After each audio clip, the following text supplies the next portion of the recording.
show without getting emotional. Oh wait, you guys are still here? Yeah. Okay, does that mean I'm too early or that you're staying on to sing with Jason? Well, he recruited us. Exactly. Okay, good. I'm just checking, because if I'm forgetting something, I wouldn't be surprised. Well, Dal have figured out how to get a little more stage time here. Host having been taken, along with house band, backing vocalist was the way to go. So we are going to welcome out from our house band Jason Fowler, who's popping parts off of his guitar right now. It's gonna be fine. Jason, to my knowledge, there's 3 people who have been on every one of these things, and it would be Jason and Jory and me, I think. And we've gotten to be good friends over the course of this time. We're all good friends, but boy, I just admire the heck out of this guy. Not only his playing, but the incredible work that goes into everything that this band does to receive the work of a dozen artists every year, their interpretations, their foibles and all that. He handles it all with such class and grace. That's the same thing you'll find on his records. That's the same thing you'll hear in what McDermott's band does, and he's the band leader in that wonderful ensemble. They'll all be here together with John McDermott on Feb 8th, but we are really lucky to have Jason Fowler here tonight. Center stage. Please give it up.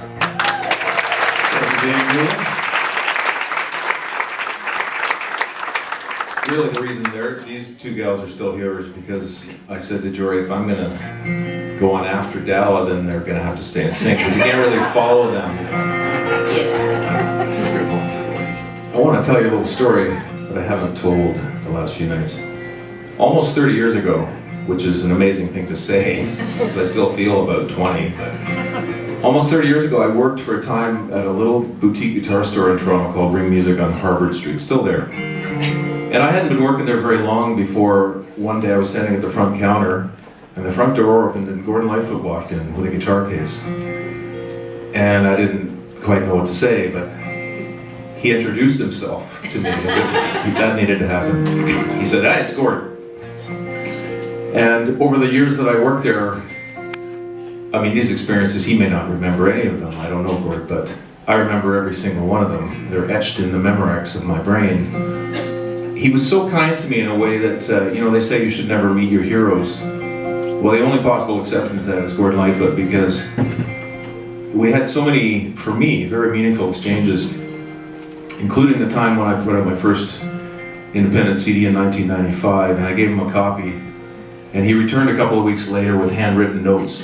And we went through the record together, and he told me what he thought of the songs. I don't have those notes because he tucked the piece of paper back in his pocket, but I swear it's true. It is true.